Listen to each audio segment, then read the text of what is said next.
ആ പ്രത്യാശ ഉള്ളതുകൊണ്ടാണ് ഈ മക്കളെ കഷ്ടം സഹിക്കുന്നത്. ഇവിടെ വായിക്കുമ്പോൾ ഇപ്രകാരം വായിക്കുന്നുണ്ട്, 1 തെസ്സലോനിക്ക 1:6 വായിക്കുന്നു, ബഹു കഷ്ടം സഹിച്ചവർ. അല്ലേ, ബഹു കഷ്ടം സഹിക്കേണ്ടി വന്നിട്ടും ബഹു കഷ്ടം സഹിച്ചു. നമ്മുടെ മരിച്ചുപോയ കൊട്ടാരക്കരയ്ക്ക് മരിച്ചതായ വാഴു അമ്മച്ചിയെ പറ്റി ഞാൻ ഒരിക്കൽ അടക്ക ശുശ്രൂഷ പറയുകയുണ്ടായി. അമ്മച്ചിയുടെ ആ കഷ്ടതയുടെ അവസ്ഥ. ഒരു ദിവസം ആ 5 ദിവസം 6 ദിവസമോ ഒന്നും കഴിക്കാതെ, വെള്ളം പോലും, ഒരു പച്ചവെള്ളം മാത്രമേ ഉള്ളൂ, ഒന്നുമില്ലാതെ വളരെ ഭാരപ്പെട്ട് കലങ്ങി വിഷമിച്ച് ജീവിക്കുമ്പോൾ അന്നൊരു ഉദ്ദേശമുണ്ട്, മധുരമുണ്ട്, ഒരു സഹോദരിയുണ്ട്. ദൈവത്തിന് സ്തോത്രം. ദൈവമക്കൾ അങ്ങനെ ഇരുന്നപ്പോൾ ഒരു കാളവണ്ടിയിൽ കുറച്ച് കപ്പ ഞാൻ അടിച്ചുകൊണ്ട് പോകുന്നു. കാളവൻക ദൈവമേ, ഒരു കപ്പയെങ്കിലും ദൈവമേ ഇനി അതിനിടയിൽ നിന്ന് വീഴണ കർത്താവേ എന്ന് ഞാൻ മനസ്സിൽ പ്രാർത്ഥിച്ച് ഇങ്ങനെ ആ കപ്പ വണ്ടി അടിച്ചുകൊണ്ട് വന്ന് വണ്ടി നോക്കിക്കൊണ്ട് നമ്മൾ ചിന്തിക്കുക. അങ്ങനെ സന്ദർഭത്തിൽ കുറച്ച് നേരം മുൻപോട്ട് പോയപ്പോൾ എന്താണ്, പെട്ടെന്ന് ഒരു കപ്പ മാത്രം അതിൽ നിന്ന് ഊഴിന് താഴെ വീണു. അമ്മയ്ക്ക് അവിടെ നോക്കിയിരുന്ന് ആരും എടുത്തുകൊണ്ട് പോകാതിരിക്കാൻ വേണ്ടി നോക്കിക്കൊണ്ടിരുന്നിട്ട് കപ്പ വണ്ടി അങ്ങ് ദൂരെ പോയി കഴിഞ്ഞപ്പോൾ എടുത്തുകൊണ്ട് വന്ന ശേഷം അടുപ്പിട്ട് ചുട്ടിട്ട് പകുതി മുറിച്ച് ഉപദേശിക്ക് കൊടുത്ത് പകുതി 2ആയിട്ട് കയറി അമ്മച്ചിയും കഴിച്ചു, സഹോദരിയും കഴിച്ചു, വെള്ളം കുടിച്ചു. ദൈവമക്കളെ 5 ദിവസത്തിന് ശേഷം കിട്ടിയ ആഹാരമാണ്. അങ്ങനെ ഒരുപാട് കാര്യങ്ങൾ അമ്മച്ചനോട് പറഞ്ഞിട്ടുണ്ട്. ദൈവത്തിന് സ്തോത്രം. ഇങ്ങനെയുള്ള കഷ്ടം സഹിച്ച ദൈവമക്കളെ, ദൈവത്തിൻ്റെ മാർഗമാണ് ദൈവമക്കളെ. ഇതെല്ലാം ഉണ്ടായിട്ടും ഈ വേല വിട്ട് പോകാവുന്ന ഒരിക്കലും ഉണ്ടായില്ല. ഈ ശുശ്രൂഷ മതിയെന്ന് വെച്ചിട്ട് പുറകോട്ടാരും അവർ പോയില്ല. ഈ അമ്മച്ചി എത്രയോ കാലഘട്ടം ദൈവമക്കളെ കർത്താൻ വേലയ്ക്ക് ഇറങ്ങി തിരിച്ചു. 70 വർഷം എന്ന് പറഞ്ഞാൽ സാധാരണ വർഷമാണ്. നിങ്ങൾ ചിന്തിച്ച് നോക്ക്, എത്രമാത്രം കഷ്ടതയുടെ കാഠിന്യത്തിലൂടെ കടന്നുപോയി. പറഞ്ഞില്ലേ, ഒരു വാക്ക് പറഞ്ഞില്ലേ, എൻ്റെ വീട്ടിലുള്ള പട്ടി കഴിക്കുന്ന ആഹാരമെങ്കിലും എനിക്ക് കിട്ടിയിരുന്നെങ്കിൽ എന്ന് പറഞ്ഞാൽ ഭക്ഷണമില്ലാതെ കഷ്ടപ്പെട്ട അവസ്ഥ. ഞാൻ ആ വാക്ക് അവൻ പറഞ്ഞപ്പോൾ ഞാൻ അറിയാതെ കരഞ്ഞു. ഈ വേല നിൽക്കുന്നത് ദൈവമക്കളെ ഇതുപോലെ കഷ്ടം സഹിച്ച ദൈവമക്കളുടെ മാർഗമായതുകൊണ്ടാണ്.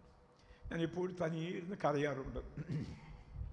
ദൈവത്തിന് സ്തോത്രം. ദൈവമക്കളെ, നമ്മുടെ എല്ലാ ശുശ്രൂഷകരും പ്രത്യേകിച്ച് ഓർത്തോണം, ഈ വേല നിൽക്കുന്നത്, ഈ പുനലൂർ സെൻട്രൽ വേല ഇത്രത്തോളം ആയിരിക്കുന്നത്, അല്ലെങ്കിൽ മറ്റുള്ള വേലകളൊക്കെ ആയിരിക്കുന്നതെന്ന് പറയുന്നത്, ഈ അനേക ദൈവമക്കൾ പട്ടിണി കിടന്നുകൊണ്ട് കഷ്ടം സഹിച്ചുകൊണ്ടും നിന്ദകളും ആക്ഷേപങ്ങളും പരിഹാസങ്ങളും സഹിച്ചുകൊണ്ടുള്ളായ നേട്ടമാണെന്ന് മനസ്സിലാക്കണം.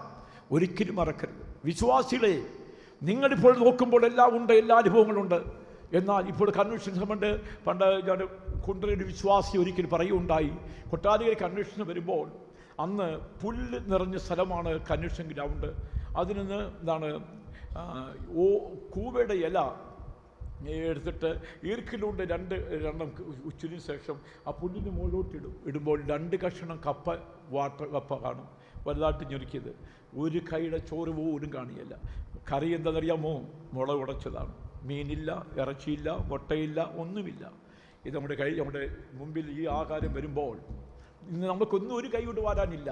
ഈ ആഹാരം വരുമ്പോൾ അവരിങ്ങനെ പാടും, അന്നു ഞങ്ങൾക്കുള്ളതെല്ലാം തന്നു പോറ്റുന്നു, ഇന്നുമെന്നും കൂടെയുണ്ടെന്നുള്ള വാക്കു തന്നവൻ, നീയല്ലോ ഞങ്ങൾക്കുള്ള ദിവ്യ സമ്പത്തേശുവേ, നീയല്ലോ ഞങ്ങൾക്കുള്ള ദിവ്യ സമ്പത്തേശുവേ, നീയല്ലാതില്ല ഭൂമി ആശ്രയിപ്പാനാരുമേ, നീയല്ലാതില്ല ഭൂമി ആശ്രയിപ്പാനാരുമേ, നീയല്ലോ ഞങ്ങൾക്കുള്ള ദിവ്യ സമ്പത്തേശുവേ.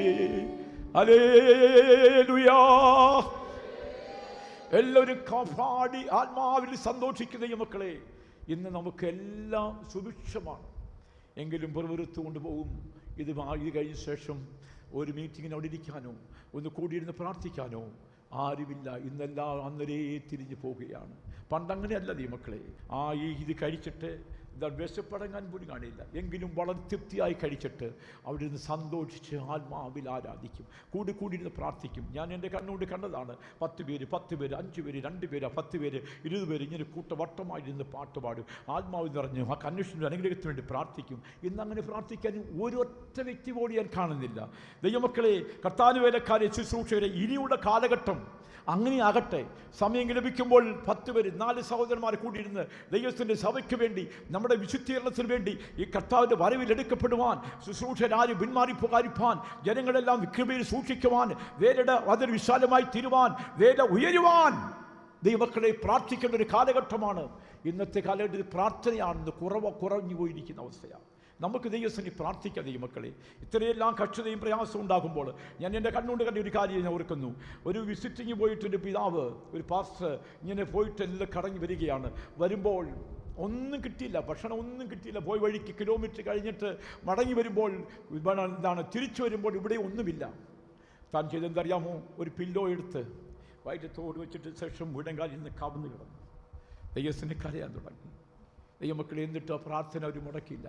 ആ കാര്യം നോക്കുകയാണെങ്കിൽ ഞാനും കുറ്റക്കാരൻ തന്നെയാണ്. ദൈവത്തിന് സ്തോത്രം. പ്രിയ ദൈവമക്കളെ, അങ്ങനെ കഷ്ടപ്പെട്ട് പ്രാർത്ഥിച്ചും ദൈവത്തിന് വേണ്ടി, കർത്താവിന് വേണ്ടി കഷ്ടപ്പെട്ട ഒരു മാർഗമാണ്. അതുകൊണ്ടാണ് നമ്മുടെ വേല സ്ഥലങ്ങളെല്ലാം ഉയർന്നിരിക്കുന്നത്. നമ്മുടെ പുണ്യം കൊണ്ടൊന്നല്ല, നമ്മുടെ കഴിവുകൊണ്ടൊന്നല്ല, നമ്മുടെ പ്രവർത്തനം കൊണ്ടല്ല. വിശുദ്ധന്മാർ കാണിച്ച മാതൃകയാണ്. പഴയ വിശുദ്ധന്മാർ കാണിച്ചത് പട്ടിണിയും കഷ്ടതയും ഞെരുക്കമാണ്. എന്നിട്ടും ആ ഘട്ടങ്ങളിൽ ദൈവത്തിനെ പ്രാർത്ഥിച്ച വിശുദ്ധന്മാരുടെ മാർഗമാണ്. ഈ മാർഗത്തിലേക്ക് എന്നെ നിങ്ങളെ കൊണ്ടുവന്നിരിക്കുന്നല്ലോ. ആ പാത പിന്തുടരാം ദൈവമക്കളെ. നമ്മുടെ പ്രിയൻ വരാറായി, യേശു വരാറായി. ഇനിയുള്ള കാലഘട്ടം മുഴുവനും കർത്താവിന് വേണ്ടി പ്രവർത്തിപ്പാൻ, കർത്താവിന് വേണ്ടി കഷ്ടപ്പെടുവാൻ നമുക്കെല്ലാം ദൈവം കൃപ നൽകട്ടെ. ഹല്ലേലൂയ. അത് ആഗ്രഹിക്കുന്ന എല്ലാവരും ദൈവമക്കളെ, നമുക്ക് ദൈവത്തെ സ്തുതിച്ച് മഹത്വപ്പെടുത്താം.